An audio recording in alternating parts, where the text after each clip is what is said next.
मदद नहीं मांग रहे, लेना तो कर्ज है, लेकिन IMF नहीं मान रहा, आवाम को पीसने वाली मुश्किल शराइत हमने मान ली, फिर भी IMF हमारी नहीं मान रहा। इनको ये नहीं पता था कि जब वो इस तरह की ये चल रही थी बुजर ऑफ गुजरात और जनाब हमला कर देंगे, ये कर देंगे, वो कर देंगे, इनको नहीं पता था कि आगे IMF ने भी आना है और जो एक इन्फ्लुएंशियल कंट्री है वो कुछ भी कर सकता है इस तरह।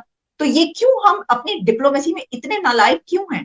हमें तो मजीद अच्छा करना चाहिए था ताल्लुकात को कि भी हमें कोई प्रॉब्लम ना हो। IMF से मुज़ाकरात के बाद महंगाई का बम नहीं है जनाब, ये मत समझिएगा बम आ रहा है, एटम बम आने वाला है। मुज़ाकरात एक ऐसे वक्त में किए गए हैं जब मुल्क के ज़र मुबादला के ज़खायर तकरीबन खाली हो चुके हैं। पाकिस्तान की मईशत इस वक्त एक सरतान के मरीज के जैसी है, और वो भी मरीज भी ऐसा कि जिसका आखिरी स्टेज है। जब तक आप पाकिस्तानी आलिया नहीं बनेंगे, पाकिस्तान नहीं बचेगा। You are going through the last chapter. उसकी वजह यह है 3 करोड़ से भी नीचे, 3 बिलियन से भी नीचे आपके रिजर्व आ चुके हैं। साहब IMF के सामने चारों शाने चित हो गए हैं और अब उनके पास IMF की डिक्टेशन पर अमल दरामद के सिवा यकीन जानिए कोई रास्ता बचा ही नहीं। सारी यकीन दहानी और गारंटीज भी दे दी, लेकिन IMF नहीं मान रहा। जी दोस्तों, पाकिस्तान के लिए मुसीबतें बढ़ चुकी है। भयानक आर्थिक संकट के बीच पाकिस्तान को बड़ा झटका लगा है। पाकिस्तान और IMF के बीच गुरुवार को बेल आउट पैकेज के लिए वार्ता बिना किसी समझौते के खत्म हो गई है। पाकिस्तान के साथ 6.5 अरब डॉलर वाले पैकेज के लिए IMF के साथ वार्ता कर रहा था और बिना किसी नतीजे की ही ये खत्म हो गई। ये पाकिस्तान की जनता के लिए बड़ा झटका है। हालांकि दोनों पक्ष इस बात पर रजामंद हुए हैं कि उन उपायों को लागू किया जाएगा जिसके जरिए कंगाली से बचने के लिए एक डील की जा सके। IMF के साथ वार्ता ऐसे समय में खत्म हुई है जब उसका विदेशी मुद्रा भंडार 3 अरब डॉलर से भी नीचे चला गया है। IMF को इस बात पर भरोसा नहीं है कि सभी कड़ी शर्तों को पाकिस्तान लागू करेगा। सवाल पे सवाल उठ रहा है और हकीकत सवाल तो उठता है। एक ऐसे वक्त में जब हम मुल्क को दिवालिया होने से बचाने के लिए आवाम पर महंगाई के सारे रिकॉर्ड तोड़ रहे हैं, ऐन उसी वक्त वजीर आजम के वजीरों और मुशीरों की फौज जफर मौज पर सवाल तो उठता है। तारीख की सबसे बड़ी काबीना, जी जनाब 83 अरकान, फिर भी मुल्क का हर इदारा खसारे में और गवर्नेंस का कोई हाल नहीं। सवाल तो उठता है, इस जंबो कैबिनेट के वजीरों मुशीरों के साथ चलने वाली सरकारी गाड़ियां और उनमें डलने वाले महंगे पेट्रोल पर सवाल तो उठता है। सवाल उठता है एक गरीब मुल्क में चलने वाले लंबे लंबे प्रोटोकॉल के काफिलों पर, और सवाल उठता है साथ चलने वाली सिक्योरिटी और उनके खर्चों पर। और सवाल तब भी उठता है जब इन सारे खर्चों का बोझ उठाने वाली आवाम के रास्ते बंद करके इन प्रोटोकॉल वालों को, इनके जो काफिले हैं, उनको गुजारा जाता है। महंगी बिजली की वजह से गरीब आवाम का पंखा बंद हो और आवाम के टैक्स से चलने वाली सरकार के एयर कंडीशंस चलते रहें तो सवाल तो उठता है। जहां अवामी खिदमत के सारे इदारे शाहाना हो और उनके खर्चे उठाने वाली आवाम पसमानदा हो तो सवाल तो उठता है। एक ज़रई मुल्क में आवाम की ज़रूरत से ज़्यादा फसलें काश्त हों और फिर भी अजनास बाहर से इंपोर्ट करनी पड़े, सवाल तो उठता है। सवाल क्यों ना उठे जब वज़ीर आज़म शहबाज शरीफ इतनी बड़ी, बल्कि तारीख की सबसे बड़ी काबीना का इजलास चेयर कर रहे हों तो उनकी कुर्सी के ऐन ऊपर उस कायद की तस्वीर लगी हो जिसकी काबीना के लिए चाय का पूछा गया तो ये कायद का जवाब था क्यों? क्या लोग घर से चाय पीकर नहीं आए? मुल्क का खजाना मुल्क के लिए है, लोगों की चाय और उनके खाने के लिए नहीं।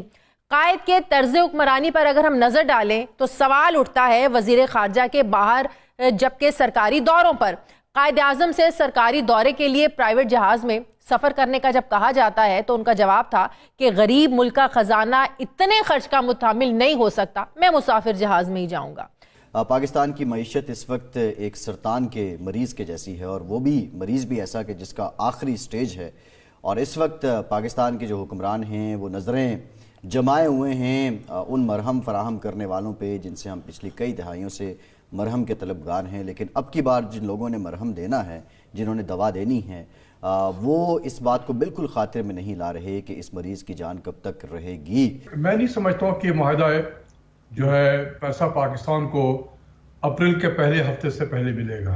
अच्छा, इफ एवरीथिंग गोज वेल। अच्छा, जो इफ है वो बहुत बड़ा इफ है। अच्छा, क्योंकि बहुत सारे हमने इकदाम करने हैं। ठीक, तो क्या ये हुकूमत इकदाम करके अपने सियासी कॉस्ट पे करना चाहती है? मुझे नजर नहीं आता है। अच्छा तो अभी बहुत दूर है, जिस कहते हैं ना दिल्ली हुनूस दूरस्त, अच्छा तो ये है। जी और जाहिर सी बात है कि जब आपकी जेब में पैसे ना हो तो एक वक्त आएगा कि आप कहेंगे जी, जो आपके जिनको डेट की पेमेंट करनी है, आप कहेंगे कि जी अब हमारे पास पैसे नहीं है, हम पेमेंट नहीं कर सकते हैं। तो मेरा ख्याल में ये ऐलान करवाना चाहते हैं, जब ये वो डिले करके जा रहे हैं। डिफॉल्ट इतना मजाक नहीं होता है। ठीक श्रीलंका ने डिफॉल्ट किए हुए तकरीबन 10 माह हो गए हैं। सही जिंदगी है वहां पर, कोई जिंदगी नहीं है। जी आपने देखा होगा कि क्रिकेट मैच हो रहा है, ऐसा लगता है कि शहर में कर्फ्यू लगा हुआ है। सही सिर्फ स्टेडियम में वही लोग आए हैं जो बसों में जिनके लिए लेकर लाए गए थे, बस वही लोग थे। टिकट बाहर खरीदने में के पैसे नहीं थे। कुछ मतलब यह कि बाहर सड़क पे गाड़ियां भी नहीं है, हुक्का आलम है सड़क पे। ठीक आप ये चाहते हैं कि पाकिस्तान में ऐसी हो, सड़क पे हुक्का आलम हो, जी एक सख्त किस्म का जैसे कर्फ्यू लगा हुआ हो शहर में। जी तो ये इतना कहना बहुत आसान होता है। डिफॉल्ट जो है बहुत खतरनाक चीज है, और खासकर हम जैसे मुल्क के लिए जो 220-225 मिलियन वाला मुल्क है, और वो डिफॉल्ट करे, इसके बहुत बुरे और गहरे असरात होते हैं। यह मुल्क फिर दोबारा उसको अपने पैर पे खड़ा होने में डिकेड्स लग जाएंगे। आईएमएफ से मुज़ाकरात के बाद महंगाई का बम नहीं है जनाब, ये मत समझिएगा बम आ रहा है, एटम बम आने वाला है, जिससे टैक्सों का बोझ मजीद बढ़ेगा, बिजली गैस सब महंगा होगा, क्योंकि वजीर खजाना इसहाक डार साहब आईएमएफ के सामने चारों शाने चित हो गए हैं और अब उनके पास आईएमएफ की डिक्टेशन पर अमल दरामद के सिवा यकीन जानिए कोई रास्ता बचा ही नहीं है।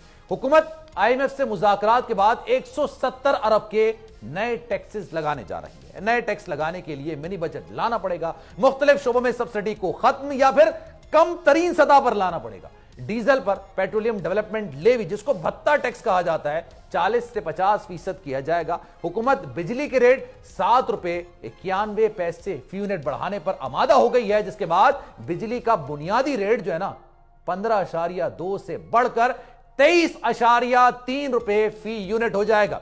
सरकार की नाकाम पॉलिसी से मुल्क की मईशत पहले ही सी तबाही के दहाने पर है। तो सारी साहब, आपको पता है, हमें पता है, सब जो इस वक्त देख रहे हैं उन लोगों को पता है, सेंसिबल लोगों को, इनको ये नहीं पता था कि जब वो इस तरह की ये चल रही थी बुजर ऑफ गुजरात और जनाब हमला कर देंगे, ये कर देंगे, वो कर देंगे, इनको नहीं पता था कि आगे आईएमएफ ने भी आना है और जो एक इन्फ्लुएंशियल कंट्री है वो कुछ भी कर सकता है इस तरह। तो ये क्यों हम अपनी डिप्लोमेसी में इतने नालायक क्यों हैं? हमें तो मजीद अच्छा करना चाहिए था ताल्लुकात को, कि भाई हमें कोई प्रॉब्लम ना हो।